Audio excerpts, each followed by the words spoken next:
नमस्कार साथियों, एक बार फिर आप सभी का स्वागत है फिजिक्स राइडर यूट्यूब चैनल पर।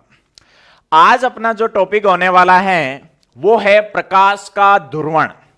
ऑप्टिक्स क्लास 12th की ब्रांच का ये लास्ट टॉपिक है आपके प्रकाश का ध्रुवण, पोलराइजेशन ऑफ लाइट। तो देखो, जो लास्ट टॉपिक है प्रकाश का ध्रुवण, तो यहां पर एक वर्ड आ रहा है ध्रुवण, पोलराइजेशन। अगर किसी को याद हो तो ये आप इलेक्ट्रॉनिक्स या आप ये कह सकते हो कि इलेक्ट्रोस्टैटिक्स के अंदर भी आपने एक ये वर्ड पढ़ा होगा ध्रुवण। वहां पर आप करते हो पराविद्युत पदार्थों का ध्रुवण और यहां पर हम करेंगे प्रकाश का ध्रुवण। तो शुरू करते हैं आज का वीडियो, प्रकाश का ध्रुवण। देखो, प्रकाश के ध्रुवण को समझने से पहले हम कुछ चीजें डिस्कस करते हैं। आपने हाइगेंस का तरंग सिद्धांत पढ़ा होगा भाई, हाइगेंस का तरंग सिद्धांत।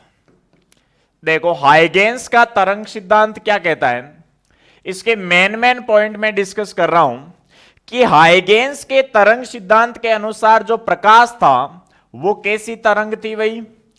प्रकाश है वो यांत्रिक तरंग होती है भाई। कैसी तरंग होती है? यांत्रिक तरंग। यानी आप ये कह सकते हो ऐसी तरंग जिसके संचरण के लिए किसकी आवश्यकता होगी? माध्यम की आवश्यकता। और अगर आपको याद हो तो जब इससे पूछा गया कि भाई आपने ये कहा कि यांत्रिक तरंग है, तो सूर्य से प्रकाश अपने पृथ्वी तक कैसे पहुंचता है? क्योंकि हमें पता है सूर्य और पृथ्वी के बीच में एक ऐसा बहुत सा गैप है जहां पर कोई माध्यम उपस्थित है नहीं है, जिसे आप निर्वात कहते हो। तो आपको पता हो तो हाइगेन ने एक माध्यम का नाम दिया था ईथर, एक माध्यम बताया था ईथर। उसने ये कहा कि पूरे ब्रह्मांड में एक ईथर नाम का सर्वव्यापी माध्यम है जिसमें ये प्रकाश है वो संचरित होता है, लेकिन ये बाद में जाके फेल हो गया था। फिर हाइगेंस के अनुसार नेक्स्ट जो चीज है, जो प्रकाश होता है वो यांत्रिक तरंग होती है, और यांत्रिक तरंग में भी जो तरंग है वो कौन सी होगी? अनुदैर्ध्य तरंगे। कैसी तरंगे होती है भाई? अनुदैर्ध्य तरंग होती है। ये मेन पॉइंट है भाई प्रकाश के ध्रुवण को समझने के लिए। हाइगेंस के अनुसार प्रकाश जो यांत्रिक तरंग होती है उसमें कौन सी है? अनुदैर्ध्य तरंगे। अनुदैर्ध्य तरंगे कौन सी होती है? जिनमें जो तरंग के कंपन होते हैं वो तरंग संचरण की दिशा में होते हैं। कंपन तरंग संचरण की दिशा में होते हैं, तो ऐसी तरंगों को क्या बोलते हैं? अनुदैर्ध्य तरंगे। जैसे मान लो इस तरफ कोई प्रकाश की तरंग चल रही है, तो इसके जो कंपन होंगे वो या तो इसी की दिशा में या इसके ठीक विपरीत दिशा में होंगे, तो ऐसी तरंगों को क्या बोलते हैं? अनुदैर्ध्य तरंगे। जैसे मान लो ये तरंग आगे की ओर चल रही है, कोई भी तरंग सीधी आगे की ओर चल रही है, तो उसके कंपन भी उसी के साथ साथ आगे चले, सेम डायरेक्शन में चलते जाए या ठीक विपरीत चलते जाए, तो ऐसी तरंगों को क्या बोलोगे आप? अनुदैर्ध्य तरंगे। ये हाइगेंस ने बताया था भाई। लेकिन आपको पता है हाइगेंस की जो वेव थ्योरी है वो फेल होती है, और इसके बाद में एक साइंटिस्ट आते हैं मैक्सवेल। कौन आते हैं भाई? मैक्सवेल। और मैक्सवेल ने एक थ्योरी दी थी जिसे बोलते हैं मैक्सवेल की विद्युत चुंबकीय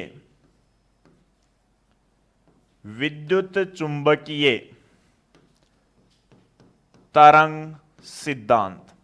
मैक्सवेल का विद्युत चुंबकीय तरंग सिद्धांत। मैक्सवेल का विद्युत चुंबकीय तरंग सिद्धांत। शॉर्ट में आपको पता हो तो इसको EMW थ्योरी बोला जाता है। EMW theory, electromagnetic wave theory, विद्युत चुंबकीय तरंग सिद्धांत। देखो, मैक्सवेल ने क्या किया था? हाइगेंस के तरंग सिद्धांत की कमियों को दूर करते हुए मैक्सवेल ने यह कहा कि हाइगेन ने जो बात बताई है कि जो प्रकाश होता है वो कैसी होती है? यांत्रिक तरंग होती है। तो मैक्सवेल ने कहा ये यांत्रिक तरंग न होके ये कैसी तरंग होती है भाई? विद्युत चुंबकीय तरंग होती है। कैसी तरंग होती है? विद्युत चुंबकीय तरंग, या आप इसको ये कह सकते हो अयांत्रिक तरंग। कैसी तरंग? अयांत्रिक तरंग।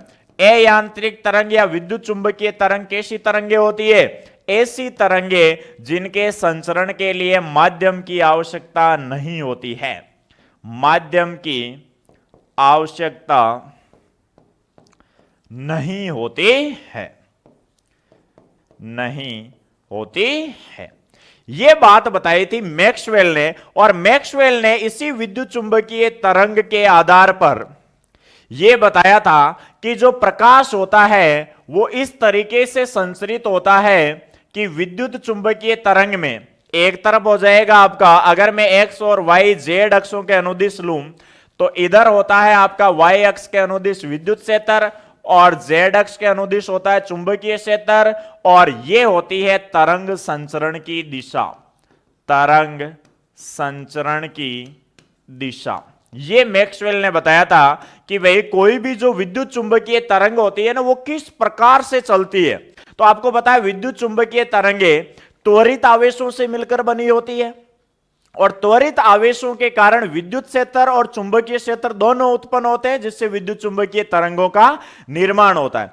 अब ये जो विद्युत क्षेत्र और चुंबकीय क्षेत्र उत्पन्न होते हैं तो ये कहां पर उपस्थित होते हैं, कैसे उपस्थित होते हैं? तो इनको मैक्सवेल ने यह बताया था कि देखो, जैसे अगर ये मेरा हाथ है, ये वाई अक्ष है, और ये है वो जेड अक्ष है, और मैं जो चल रहा हूं वो एक्स अक्ष है।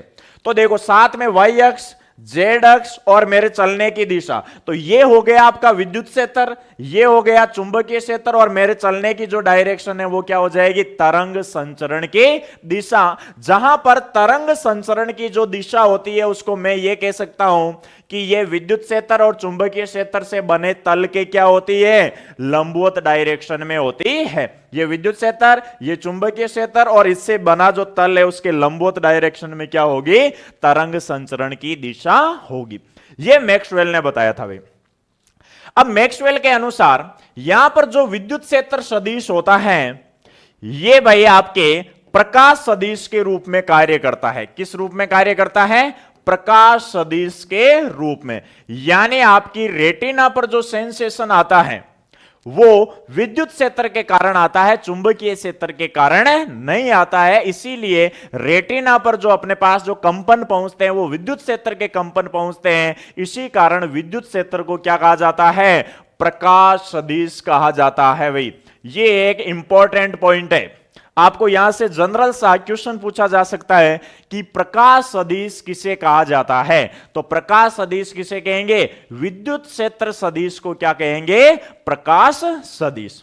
तो हाइगेंस ने जो ये कहा था कि यांत्रिक तरंग जब माध्यम में चलती है तो माध्यम के जो कण है वो कंपन करते हैं, उन सब को फेल करते हुए मैक्सवेल ने यह कहा कि प्रकाश है वो विद्युत चुंबकीय तरंग होती है जिसके संचरण के लिए माध्यम की कोई आवश्यकता ही नहीं होती है। तो फिर माध्यम के कणों के कंपनों की जगह एक्चुअल में कंपन किसके होते हैं? विद्युत क्षेत्र और चुंबकीय क्षेत्र के कंपन होते हैं, जिस रूप में ये तरंगे हैं वो या प्रकाश है वो संचरित होता रहता है।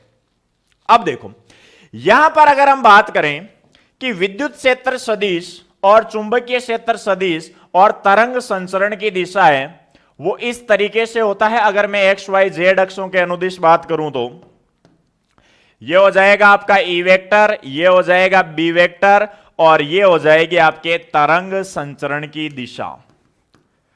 तरंग संचरण की दिशा। अब देखो जो विद्युत क्षेत्र और चुंबकीय क्षेत्र के कंपन होते हैं जो मिलकर तरंग का निर्माण करते हैं, या जिस रूप में उनके तरंगों से या कंपनों से मिलकर तरंग संचरित होती है, तो वो इस प्रकार से होते हैं भाई। ये तो हो गए विद्युत क्षेत्र के कंपन, और अगर मैं चुंबकीय क्षेत्र के बनाऊं तो इस तरीके से जेड अक्ष के अनुदिश। इस प्रकार से तरंग संचरित होती है विद्युत क्षेत्र और चुंबकीय क्षेत्र से मिलकर। यह विद्युत क्षेत्र हो जाएगा,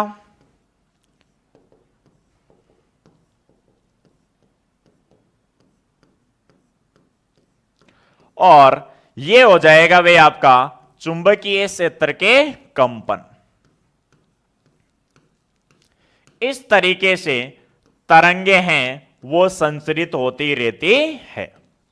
विद्युत क्षेत्र और चुंबकीय क्षेत्र के कंपनों से मिलकर तरंग संचरित होती है, क्योंकि विद्युत चुंबकीय तरंगे विद्युत क्षेत्र और चुंबकीय क्षेत्र दोनों से मिलकर, उनके कंपनों से मिलकर है वो संचरित होती रहती है। तो इस प्रकार से जो प्रकाश है वो संचरित होता है।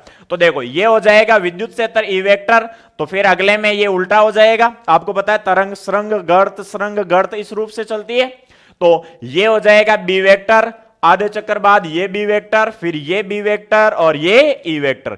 इस तरीके से वो तरंग संचरित होती रहती है। तो यहां पर अगर हम बात करें, पहला जो क्वेश्चन आपसे पूछा जा सकता है वो ये पूछा जा सकता है कि प्रकाश तरंग के संचरण की जो दिशा होती है वो किस तरफ होती है।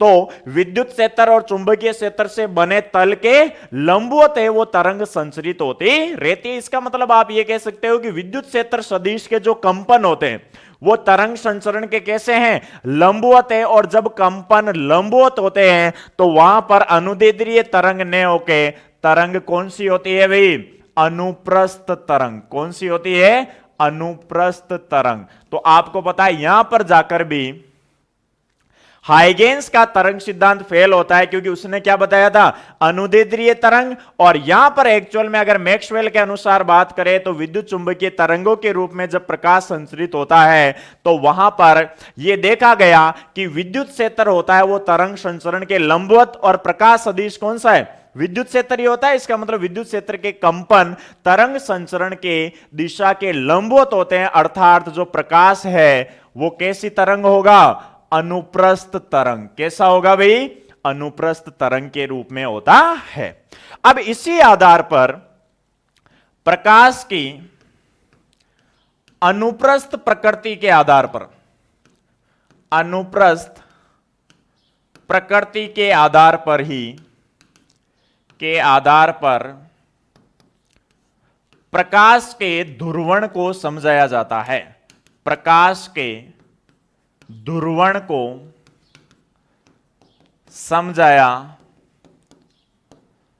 जाता है। यह भी एक मेन पॉइंट आपको ध्यान रखना है भाई, कि प्रकाश के ध्रुवण की जो घटना होती है उसे प्रकाश तरंग की किस प्रकृति के आधार पर एक्सप्लेन किया जाता है, या प्रकाश को किस तरंग के रूप में मानकर इस घटना को समझाया जाता है, तो वो कौन सा होगा, अनुप्रस्थ तरंग के रूप में, या प्रकृति के रूप में कहो तो अनुप्रस्थ प्रकृति।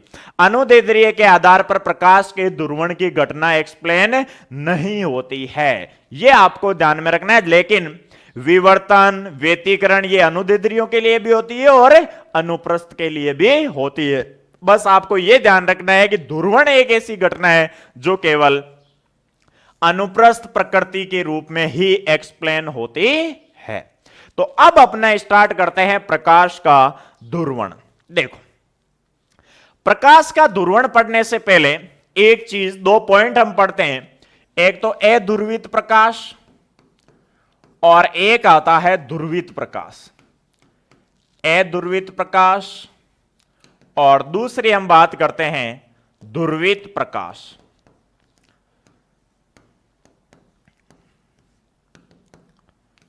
देखो, अध्रुवित प्रकाश और ध्रुवित प्रकाश क्या होता है।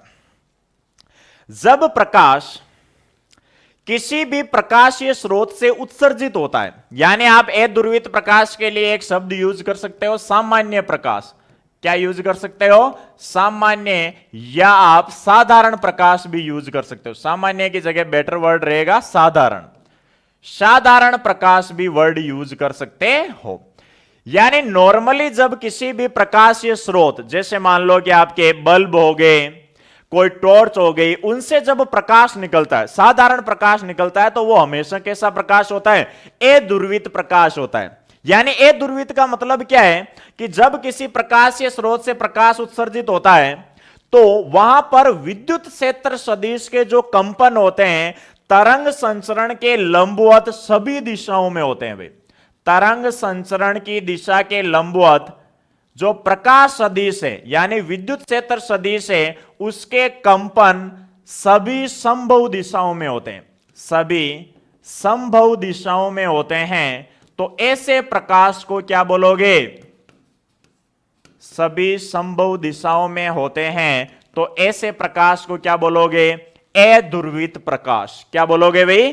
अध्रुवित प्रकाश। मान लो चुंबकीय क्षेत्र का तो अपने प्रकाश सदिश से कोई खास मतलब है नहीं। अगर मान लो तरंग इस तरफ संचरित हो रही है और मेरा ये विद्युत क्षेत्र सदिश यहां पर है, अब यहां से इस विद्युत क्षेत्र सदिश के कंपन है वो इधर भी जा रहे हैं, इधर भी जा रहे हैं, इधर भी जा रहे हैं, इधर भी जा रहे हैं, चारों तरफ ऑल पॉसिबल डायरेक्शंस में है, तो ऐसा जो प्रकाश होगा वो कौन सा होगा भाई?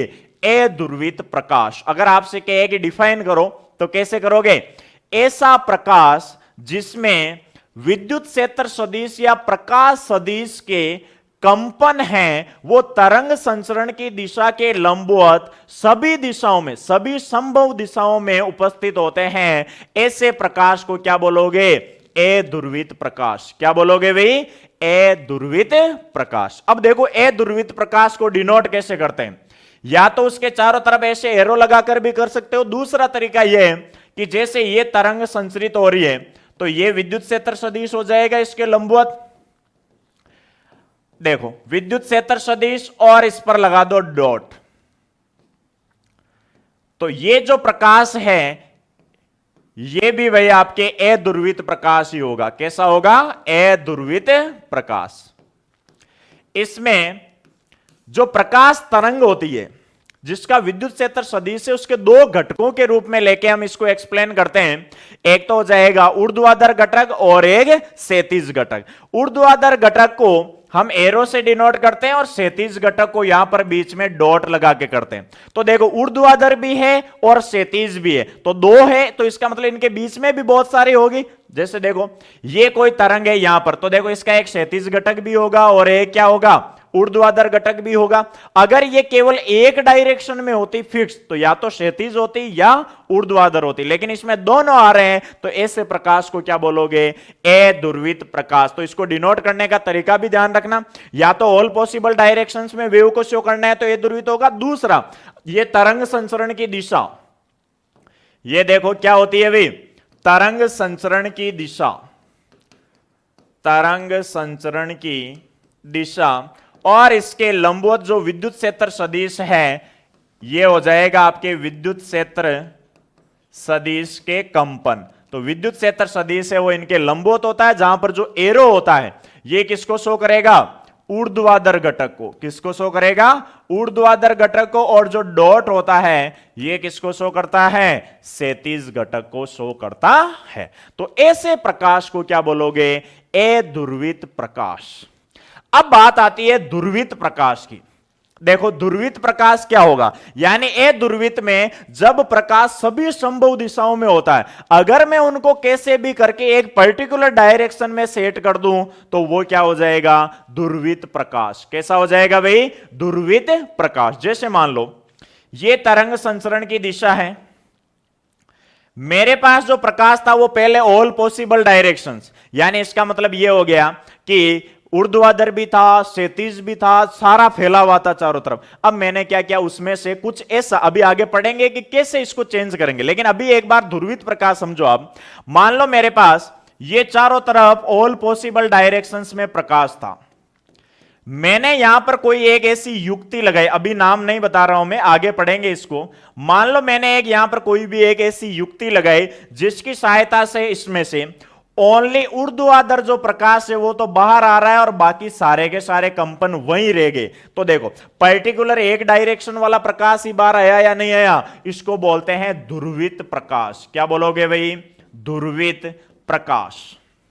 या जैसे मान लो ये ने आके ऊर्ध्व ओनली क्षैतिज वाले आए जिनको हम ओनली डॉट से डिनोट करेंगे, तो भी कौन सा प्रकाश हो जाएगा? वो ध्रुवित प्रकाश। तो आप इसको कैसे डिफाइन कर सकते हो कि जब ऐसा प्रकाश जहां पर विद्युत क्षेत्र सदिश या प्रकाश सदिश के कंपन तरंग संचरण की दिशा के लंबवत केवल एक निश्चित दिशा में हो, एक सीमित दिशा में हो, तो ऐसे प्रकाश को क्या बोलोगे? ध्रुवित प्रकाश। यानी या तो ऊर्ध्वाधर हो या फिर क्षैतिज हो, तो उसको क्या बोलेंगे हम? ध्रुवित प्रकाश। और यदि यही ध्रुवित प्रकाश किसी एक निश्चित तल में हो तो इसको नाम देते हैं समतल ध्रुवित प्रकाश। क्या नाम दोगे? समतल ध्रुवित प्रकाश। तो ये आपको दोनों चीजें समझ में आ गई होगी भाई। ए ध्रुवित में सभी डायरेक्शंस में और ध्रुवित में केवल एक निश्चित दिशा में। क्लियर है यहां तक? अब देखो, ए ध्रुवित प्रकाश को ध्रुवित में बदलना है, बस इसी प्रोसेस, इसी घटना को क्या बोलते हैं? प्रकाश का ध्रुवण। क्या बोलोगे? प्रकाश का ध्रुवण। तो देखो, अब आप डिफाइन कर सकते हो कि प्रकाश का ध्रुवण क्या है। प्रकाश का ध्रुवण क्या है, यानी सिंपल तरीके से मैं कहूं तो आपके पास पहले एक जो प्रकाश था वो कैसा था? ए ध्रुवित प्रकाश। ए ध्रुवित प्रकाश का मतलब क्या हो गया भाई? ए ध्रुवित का मतलब यह हो गया कि आपके पास जो प्रकाश था उसके विद्युत क्षेत्र के कंपन सारी दिशाओं में फैले हुए थे। अब आपने कोई भी एक ऐसा तरीका लगाया, कोई भी एक ऐसा इक्विपमेंट यूज किया जिसकी सहायता से ए ध्रुवित प्रकाश किसमें कन्वर्ट हो गया? ध्रुवित प्रकाश में कन्वर्ट हो गया। इसका मतलब ये जो घटना हुई है, ए ध्रुवित प्रकाश का ध्रुवित प्रकाश में बदलने की जो प्रक्रिया है या घटना है, इसी को क्या बोलते हैं? प्रकाश का ध्रुवण। क्या बोलोगे भाई? प्रकाश का ध्रुवण। अगर थोड़ा सा एक्सप्लेन फॉर्म में देखें तो यानी प्रकाश का विभिन्न दिशाओं में जब थी, यानी ए ध्रुवित प्रकाश थी, यानी आप इसको डिफाइन करोगे तो ऐसे कर सकते हो कि जब विद्युत क्षेत्र सदिश के कंपन तरंग संचरण की दिशा के लंबवत विभिन्न या सभी संभव दिशाओं में थे, तो उनको एक निश्चित दिशा में परिवर्तित करने के लिए जो आप युक्ति यूज करते हो उसकी सहायता से अनेक दिशाओं से एक निश्चित दिशा में आपने सेट कर दिया, उनको व्यवस्थित कर दिया, तो बस इसी घटना को क्या बोलोगे? प्रकाश का ध्रुवण। और सिंपल फॉर्म में अगर ये इतना लंबा चौड़ा आपको याद नहीं हो रहा है तो सीधा सा ध्यान रखो, ए ध्रुवित प्रकाश को ध्रुवित प्रकाश में बदलना ही क्या कहलाता है? प्रकाश का ध्रुवण। क्या कहलाएगा? प्रकाश का ध्रुवण। अब देखो, ए ध्रुवित प्रकाश है वो ध्रुवित प्रकाश में किस प्रकार से परिवर्तित होता है, तो आपने एक नाम पढ़ा होगा, पोलेरॉइड। क्या नाम पढ़ा है भाई? पोलेरॉइड। यानी पोलेरॉइड की सहायता से, पोलेरॉइड की सहायता से आप ए ध्रुवित प्रकाश को ध्रुवित प्रकाश में परिवर्तित कर सकते हो, या आप ये कह सकते हो कि प्रकाश का ध्रुवण कर सकते हो आप किसकी सहायता से? पोलेरॉइड की सहायता से। अब देखो, बात आती है ये पोलेरॉइड क्या होता है। तो पोलेरॉइड एक ऐसी युक्ति है जिसकी सहायता से आप प्रकाश का ध्रुवण कर सकते हो, यानी ए ध्रुवित प्रकाश को किसमें कन्वर्ट कर सकते हो? ध्रुवित प्रकाश में कन्वर्ट कर सकते हो। अब देखो, ये किसकी बनी हुई होती है, वो उन चीजों पर हम यहां पर डिस्कस नहीं करके मेन इसके समझने वाले पॉइंट्स पर डिस्कस करेंगे।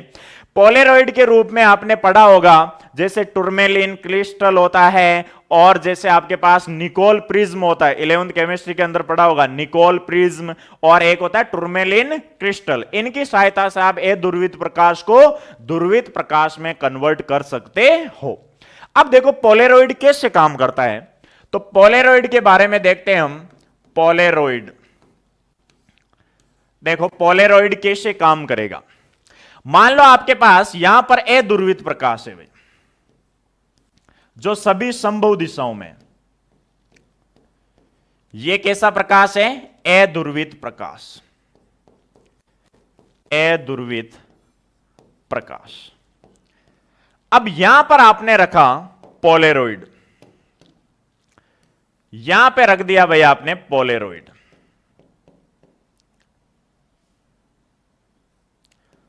पोलेरॉइड, अब देखो पोलेरॉइड में क्या होता है, इस तरीके से अक्ष बने हुए होते हैं, यानी आप ये मान सकते हो कि जैसे देखो मेरी ये 4 अंगुलियां हैं, अब इनके बीच में ये गैप है या नहीं है।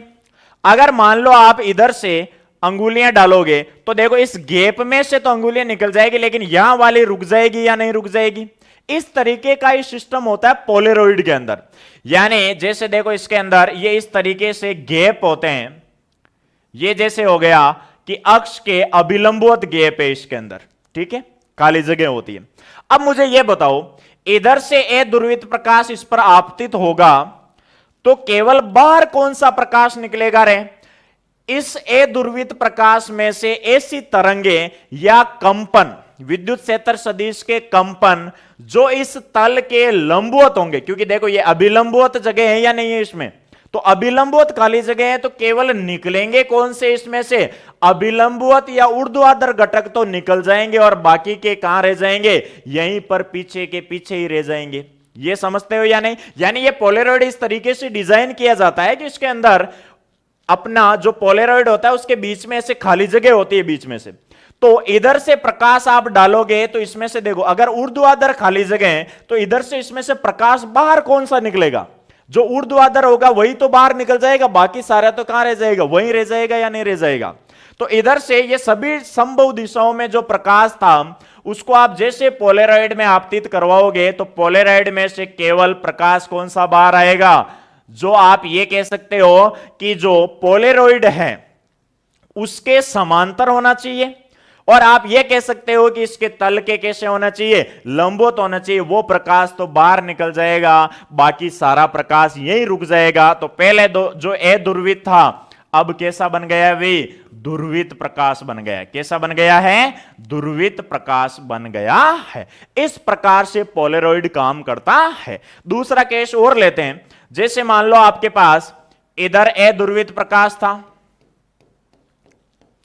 यह अध्रुवित प्रकाश है। मैंने अब की बार पोलेरॉइड को इस तरीके से रखा है कि इसके जो खांचे हैं या खाली जगह बीच में जो गैप है वो तल के अनुदिश है, यानी क्षैतिज दिशा में है। तो अब बताओ भाई प्रकाश कौन सा बाहर आएगा, तो इन सभी तरंगों के घटकों में से जो क्षैतिज घटक होंगे वो तो बाहर आ जाएंगे। क्षैतिज घटकों को हम डॉट से लिखते हैं, तो क्षैतिज घटक तो बाहर आ जाएंगे और बाकी सारे ऊर्ध्वाधर वहीं रुक जाएंगे। तो इस प्रकार से पहले जो अध्रुवित प्रकाश था वो अब किस में कन्वर्ट हो गया है भाई, ध्रुवित में कन्वर्ट हो गया है।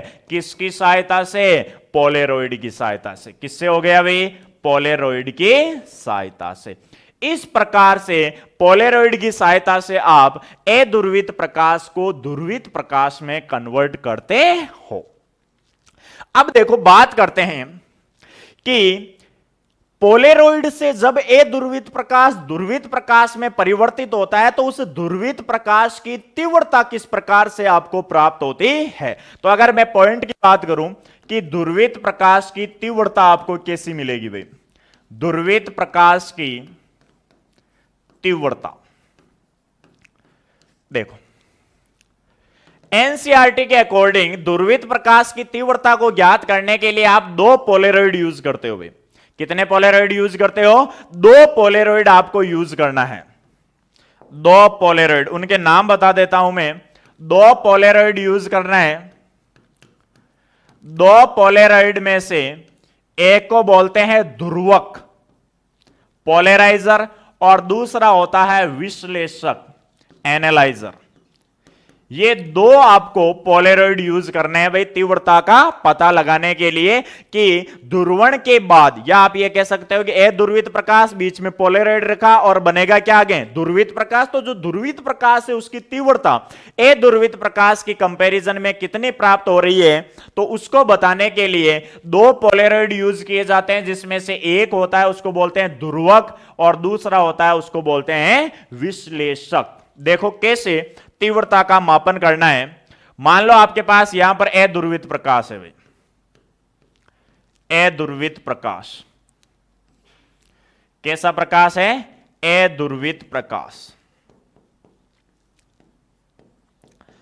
सबसे पहले रखोगे आप ध्रुवक,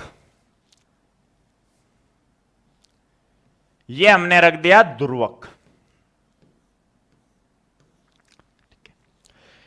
ध्रुवक को आपने इसको नाम देंगे ध्रुवक, पोलेरॉइड फर्स्ट। ध्रुवक आपने रखा तो जैसे ही प्रकाश इस पर आपतित होगा तो आपको पता है प्रकाश आगे कौन सा मिलने वाला है, ओनली जो इसके अक्ष के अनुदिश होगा वो तो बाहर आ जाएगा। यानी आप ये कह सकते हो कि लंबवत वाले कंपन तो बाहर आ जाएंगे और क्षैतिज वाले वहीं रुक जाएंगे। तो मान लो अध्रुवित प्रकाश की जो तीव्रता थी वो आई नोट थी, तो अब बताओ कि यहां पर जो तीव्रता, सॉरी आई नोट नहीं, यहां पर जो इस ध्रुवित प्रकाश की जो तीव्रता मिलेगी वो कितनी मिलेगी, ये आपको पता करना है भाई। देखो तीव्रता का पता करने के लिए आप खुद यह समझ सकते हो कि ए ध्रुवित प्रकाश की तीव्रता मान लो 100% थी भाई। कितनी थी? 100% तीव्रता है अध्रुवित प्रकाश की। अब बताओ क्या ध्रुवित प्रकाश की जो तीव्रता है वो 100% से कम होगी या ज्यादा होगी? तो ये आप खुद सोच सकते हो कि जैसे पोलराइड में से गुजरे तो केवल कंपन तो कौन से आए? जो इसके अनुदिश वाले थे, यानी तल के लंबवत वाले ही तो पार हुए, बाकी तो सारे की सारी तरंगे ही रुक गई या नहीं रुक गई। तो इसका मतलब यह हुआ कि जो ध्रुवित प्रकाश की तीव्रता है वो अध्रुवित से कम होगी या नहीं होगी? अध्रुवित प्रकाश से कम होगी, अध्रुवित से कम होगी। पहली चीज तो आपको यह ध्यान में रखना है। क्लियर है भाई? अब देखो इसकी तीव्रता को और एनालिसिस करने के लिए इसके आगे क्या लगाया जाता है? एनालाइजर लगाया जाता है। अब देखो ये जो ध्रुवित प्रकाश है इसको हमने गुजारा विश्लेषक के मध्य से। किसके अंदर से गुजारा भाई? एनालाइजर, विश्लेषक के मध्य से। अब बताओ अगर ये जो ध्रुवित प्रकाश प्राप्त हो रहा है इसकी तीव्रता में आई नोट मानूं तो आगे भी प्रकाश कितना मिलेगा रे?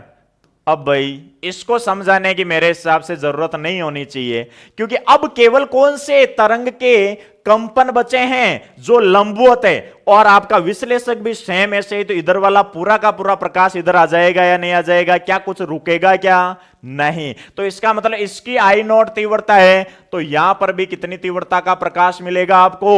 आई नोट ही मिलेगा। और ऐसी व्यवस्था को बोलते हैं समांतर व्यवस्था। क्या बोलते हैं इसको? समांतर व्यवस्था, जिसमें ध्रुवक और विश्लेषक दोनों के अक्ष है वो परस्पर समांतर हो, इसको बोलते हैं समांतर व्यवस्था। क्या बोलोगे? समांतर व्यवस्था। और समझते हैं इसको दूसरे तरीके से। अब की बार देखो यहां पर आपका अध्रुवित प्रकाश है, अध्रुवित प्रकाश। अब हमने इसको सबसे पहले गुजारा है भाई ध्रुवक के अंदर से। यहां पर बना रहे हम ध्रुवक। ये लो, ये बन गया आपका ध्रुवक, जिसमें ये बीच में गैप है, ध्रुवक। बताओ भाई यहां पे क्या मिलेगा आपको? तो प्रकाश के ओनली कौन से घटक मिलेंगे? लंबवत वाले घटक मिलेंगे। बार बार यही चीज समझ रहे, बाकी सारे के सारे इधर ही रुक जाएंगे। ये आ गया आपका ध्रुवित प्रकाश। अब ये तो कंफर्म है कि जो ध्रुवित प्रकाश होगा उसकी तीव्रता है वो अध्रुवित से तो क्या रहने वाली है? कम ही रहने वाली है।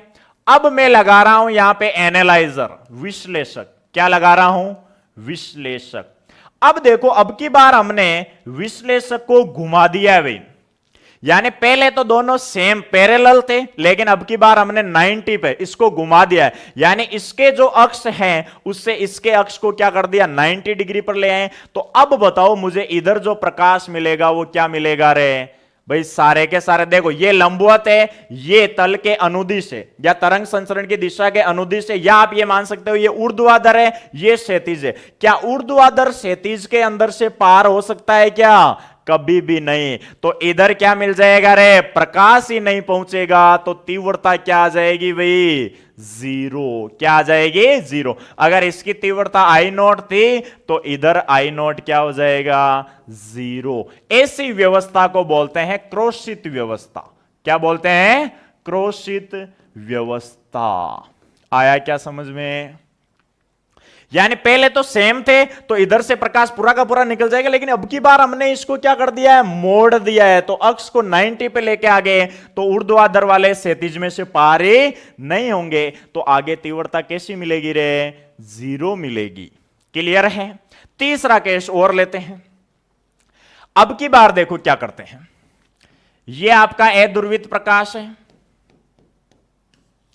हमने सबसे पहले इसको गुजारा ध्रुवक के अंदर से। किसके अंदर से गुजारा? ध्रुवक से। तो आपको क्या मिल जाएंगे? लंबवत वाले कंपन मिल जाएंगे। यहां तक तो सेम है। और यह प्रकाश कैसा हो गया? ध्रुवित प्रकाश। कैसा हो गया भाई? ध्रुवित प्रकाश।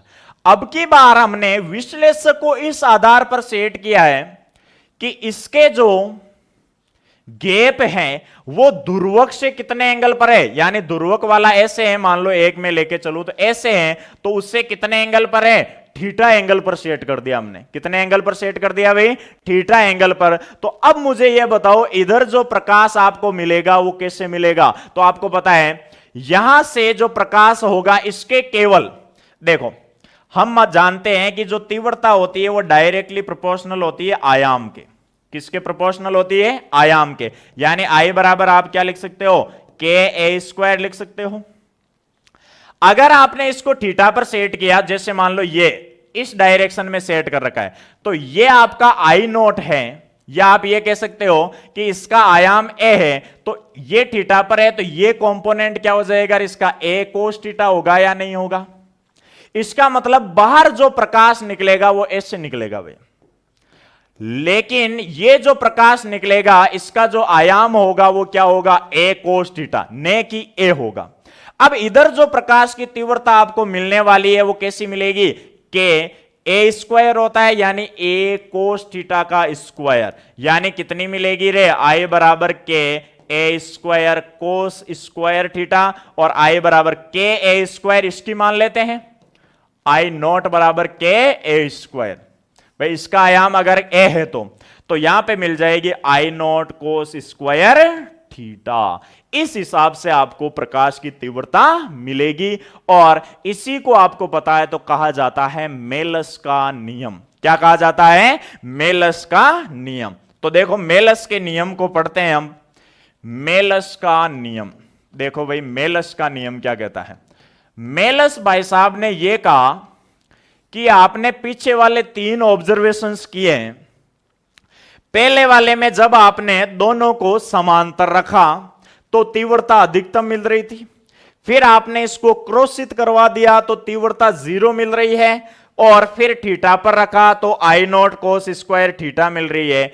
इसका मतलब मेलस ने एक कंक्लूजन निकाला कि ध्रुवित प्रकाश की जो तीव्रता होती है आई, ध्रुवित प्रकाश की जो तीव्रता होती है आई, वो समानुपाती होती है ध्रुवक और विश्लेषक के अक्षों के मध्य बने कोण की कोज्या के स्क्वायर के, यानी कोस स्क्वायर थीटा।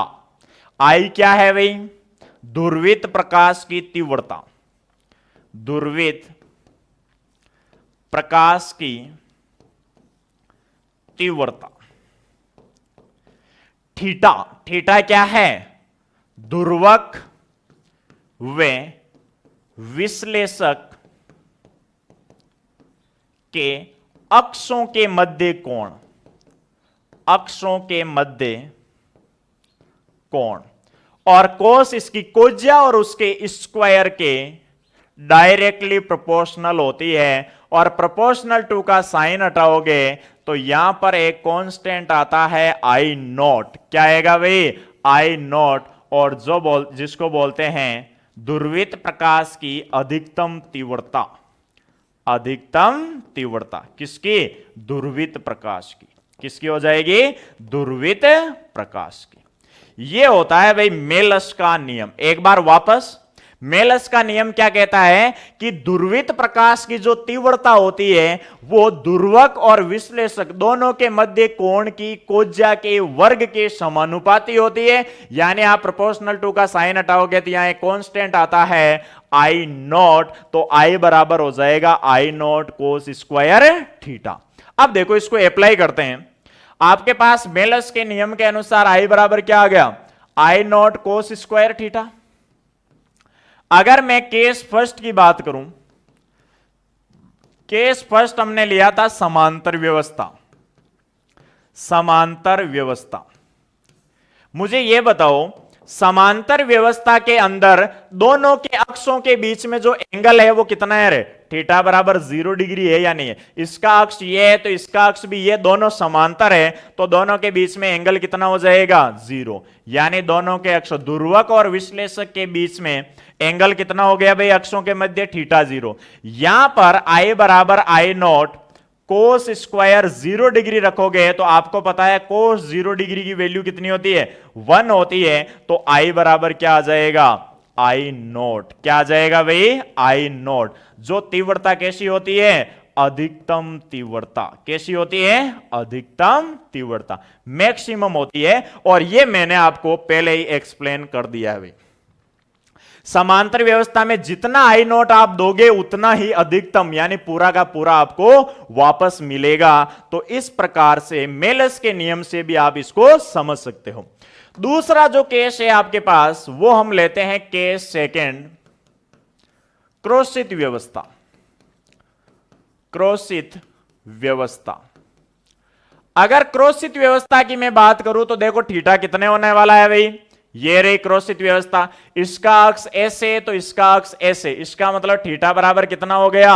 90 डिग्री। अगर थीटा 90 है, थीटा कितना है? 90 डिग्री, तो देखो आई बराबर क्या हो जाएगा रे? आई बराबर होता है I naught cos square theta. Theta की जगह 90, कोस 90 की वैल्यू कितनी? 0। तो आई बराबर भी क्या आएगा? 0, यानी न्यूनतम तीव्रता प्राप्त होगी। और ये हम पीछे भी डिस्कस कर चुके हैं। देखो तीव्रता कैसी मिलेगी? न्यूनतम। इस प्रकार से पोलराइड की सहायता से प्रकाश का जो ध्रुवण होता है, तो ध्रुवण के पश्चात जो ध्रुवित प्रकाश आएगा उसकी तीव्रता आप किस नियम से ज्ञात कर सकते हो? मेलस के नियम से। आई बराबर आई नॉट कोस स्क्वायर थीटा की सहायता से आप ज्ञात कर सकते हो। अब अपना जो नेक्स्ट टॉपिक आता है वो है ध्रुवित करने की विधियां। ध्रुवित करने की विधियों में से आपके मेन ही एक विधि है, बाकी हम डिस्कस नहीं करेंगे। एक है परावर्तन द्वारा ध्रुवण।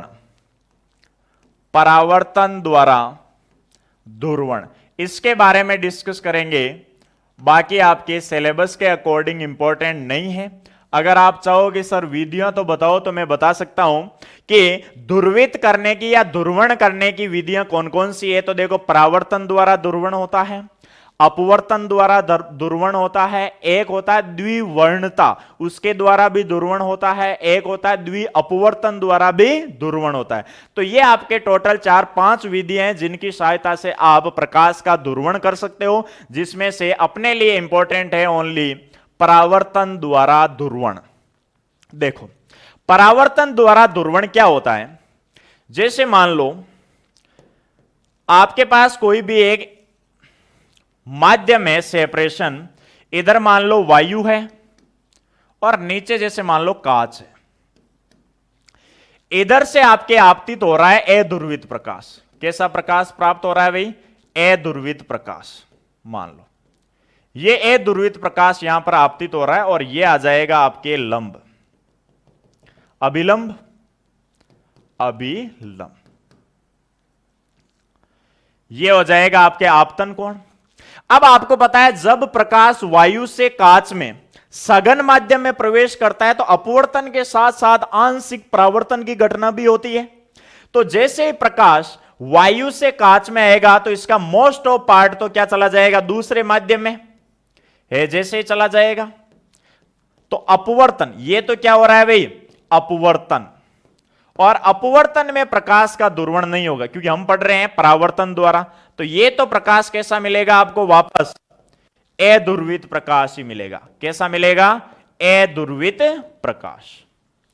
लेकिन यहां पर क्या होता है कि जब प्रकाश किसी विरल माध्यम से सघन माध्यम में आपतित होता है तो इस सतह से टकराकर अपवर्तन के अलावा यहां पर अध्रुवित प्रकाश का कुछ भाग, अध्रुवित प्रकाश जो था उसका कुछ भाग परावर्तित भी हो जाता है भाई, यानी इस डायरेक्शन में परावर्तित भी हो जाएगा। और परावर्तन होने वाला जो प्रकाश है या परावर्तित होने वाला प्रकाश है वो आंशिक ध्रुवित होता है भाई।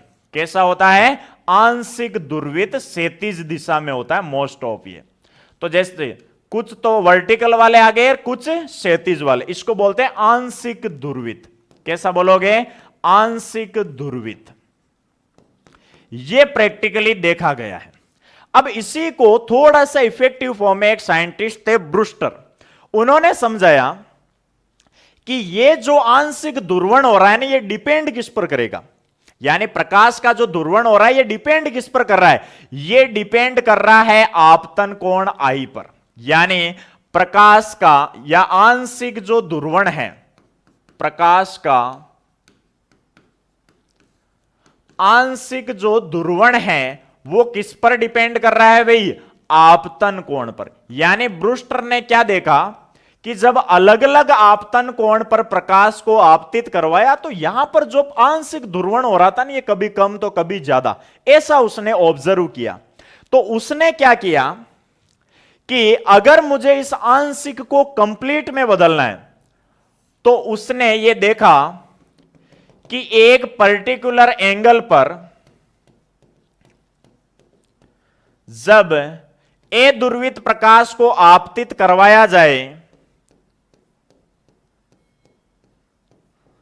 यानी आपको एक ऐसे एंगल पर, ऐसे आपतन कोण पर इस ए ध्रुवित प्रकाश को आपतित करवाना है कि जो परावर्तन हो रहा है और जो अपवर्तन हो रहा है, ये अपवर्तन होगा और इधर क्या होगा? परावर्तन।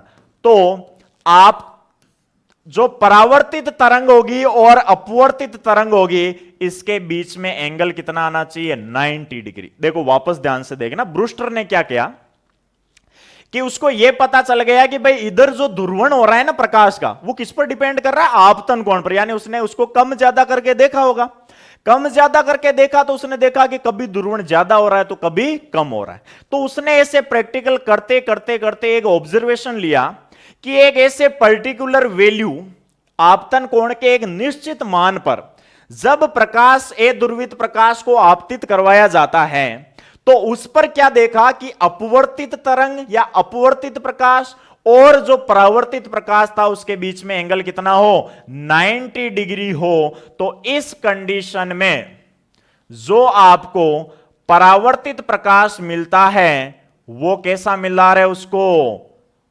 पूर्ण समतल ध्रुवित प्रकाश। कैसा मिला भाई? समतल ध्रुवित प्रकाश। यानी जो पहले कैसा था, आंशिक था, वो अब कैसा हो गया है?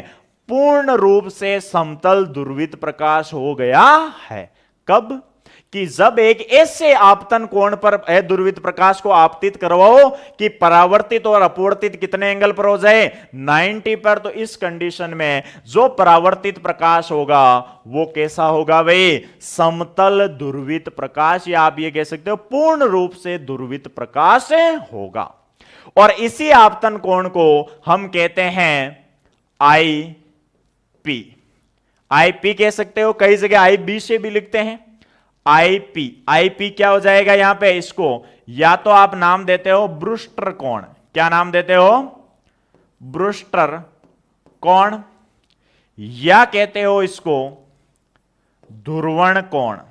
क्या कहते हो? ध्रुवण कोण। यह आपको ध्यान रखना है भाई। तो आपको यहां से पूछा जाए कि ब्रूस्टर कोण या ध्रुवण कोण कैसे कहते हैं, तो देखो, आपतन कोण के एक निश्चित मान जिस पर परावर्तित तरंग और अपवर्तित तरंग या परावर्तित प्रकाश या अपवर्तित प्रकाश परस्पर लंबवत प्राप्त होते हैं, ऐसे कोण को क्या कहोगे? ब्रूस्टर कोण और ध्रुवण कोण कहते हो। अब देखो, इस आईपी का मान अगर आपको निकालना है तो देखो, यह आपतन कोण है तो यह परावर्तन कोण भी आईपी होगा या नहीं होगा रे? आपतन कोण परावर्तन कोण के बराबर होता है। ये आईपी, तो देखो ये यहां से यहां तक 90 है तो ये कितना आ जाएगा रे? 90 माइनस आईपी होगा या नहीं होगा? अब देखो ये पूरा 90 है और इसको नाम दे देता हूं मैं आर। आर होगा, ये अपवर्तित कोण है। तो ये पूरा 90 है, ये 90 माइनस आईपी है, तो ये क्या आ जाएगा रे? वापस आईपी आ जाएगा या नहीं आ जाएगा? अब ये आर है, ये आईपी है, इसका मतलब ये हो गया भाई, ये पूरा कितना 90 है, तो इसका मतलब ये हुआ कि मैं इस आर को क्या लिख सकता हूं रे? आर बराबर 90 माइनस आईपी लिख सकते हो या नहीं लिख सकते हो? देखो वापस ध्यान से देखना, ये आईपी तो ये भी आईपी, आपतन कोण बराबर परावर्तन कोण, ये पूरा 90, ये आईपी तो ये कितना आ गया? 90 माइनस आईपी। अब ये ब्रूस्टर कोण वाली कंडीशन में 90 होता है तो ये कितना बच जाएगा रे? 90 माइनस आईपी, तो 90 माइनस आईपी, तो माइनस माइनस प्लस, तो आईपी आ जाएगा। अब ये पूरा 90 है तो, और इसको आर नाम दे रखा है तो आर, ये पूरे 90 में से आईपी को माइनस करूंगा तो आर, तो आर बराबर कितना आ गया? 90 माइनस आईपी। ऊपर आपने मान लो हवा ले रखा है जिसका अपवर्तनांक n1 बराबर कितना होता है 1, नीचे कोई भी माध्यम जैसे कांच लो या जल लो, उस माध्यम का अपवर्तनांक मैं मान लेता हूं n। कितना मान लेता हूं n। तो देखो स्नेल के नियम से, स्नेल के नियम से, स्नेल का नियम क्या कहता है भाई? स्नेल का नियम यह कहता है कि n21 बराबर sine i upon sine r. n21 का मतलब क्या हो जाएगा? n2 upon n1। माध्यम 2 का माध्यम 1 के सापेक्ष अपवर्तनांक, माध्यम 2 है उसका अपवर्तनांक n ले रखा है, माध्यम 1 का तो हवा है तो 1 हो जाएगा साइन आई, आई की जगह क्या हो जाएगा आई पी, और ये हो जाएगा साइन आर की जगह 90 माइनस आई पी। ब्रूस्टर कोण ये आपतन कोण की जगह, और आर कितना हो गया 90 माइनस आई पी। तो देखो यहां पे लिख रहा हूं n बराबर ये हो जाएगा तुम्हारे sine i p upon sine 90 minus theta होता है कोस थीटा, तो कोस आई पी, और n बराबर साइन अपॉन कोस, ये आ गया टेन आई पी, और इसे ही बोलते हैं ब्रूस्टर का नियम। क्या बोलते हैं इसको? ब्रूस्टर का नियम। यानी माध्यम, जिस माध्यम में अपवर्तन हो रहा है उसका जो अपवर्तनांक है वो ब्रूस्टर कोण की स्पर्शज्या के बराबर होता है। स्पर्शज्या, टेन को क्या बोलते हैं? स्पर्शज्या। तो आपके पास ब्रूस्टर कोण कितना आ गया भाई? n बराबर टेन आई पी। तो ये ध्यान रखना है, आई पी क्या है? ब्रूस्टर कोण, और n क्या है? जिस माध्यम में अपवर्तन हो रहा है उस माध्यम का अपवर्तनांक। अब देखो यहां से कई बार एक क्वेश्चन पूछा जाता है कि ब्रूस्टर कोण वे क्रांतिक कोण में संबंध, क्रांतिक कोण में संबंध, देखो भाई क्या संबंध होगा। आपको पता है जो क्रांतिक कोण होता है वो अपवर्तनांक बराबर 1 अपॉन साइन थीटा सी के इक्वल होता है। ये होता है क्रांतिक कोण, क्रांतिक कोण, उस माध्यम सघन माध्यम का अपवर्तनांक। और यहां पर देखो सघन माध्यम का अपवर्तनांक n बराबर क्या है भाई? नीचे वाला माध्यम सघन होना चाहिए तभी होगा। n बराबर है टेन आई पी। तो देखो आप दोनों से क्या लिख सकते हो भाई? n की जगह टेन आई पी लिख सकता हूं बराबर 1 अपॉन साइन थीटा सी। तो इस रिलेशन से भी कई बार क्वेश्चन पूछा जा सकता है, या आपसे यह पूछा जा सकता है कि ब्रूस्टर कोण और क्रांतिक कोण में निम्न में से कौन सा संबंध सही है? तो टेन आई पी बराबर 1 अपॉन साइन थीटा सी। तो इस प्रकार से अपना आज का टॉपिक होता है खत्म, और आप ये कह सकते हो कि वेव ऑप्टिक्स भी अपनी यहीं समाप्त होती है। लास्ट टॉपिक है ये प्रकाश का दुर्वण, जिसको हमने आज बेहतरीन तरीके से समझा है, पूरा फील लिया है एक एक चीज कि दुर्वण होता क्या है, कैसे होता है, किस प्रकार से होता है, किस प्रकार के तरंगों के लिए होता है, किस युक्ति की सहायता से। तो पोलेरॉइड हमने पढ़ा, उसकी दोनों व्यवस्थाएं, उसके आधार पर मेलस का नियम, और फिर अपने पास एक इंपॉर्टेंट विधि जो आपके सिलेबस में है दुर्वण की, कि परावर्तन द्वारा दुर्वण किस आधार पर होता है, जिसमें ब्रूस्टर के नियम की सहायता से या ब्रूस्टर कोण के आधार पर हमने देखा कि कब आंशिक दुर्वित प्रकाश को आप पूर्णतः दुर्वित में कन्वर्ट कर सकते हो। तो इस प्रकार से आज का अपना टॉपिक होता है यहीं समाप्त। मिलते हैं नेक्स्ट वीडियो में नए टॉपिक के साथ, तब तक के लिए जय हिंद जय भारत।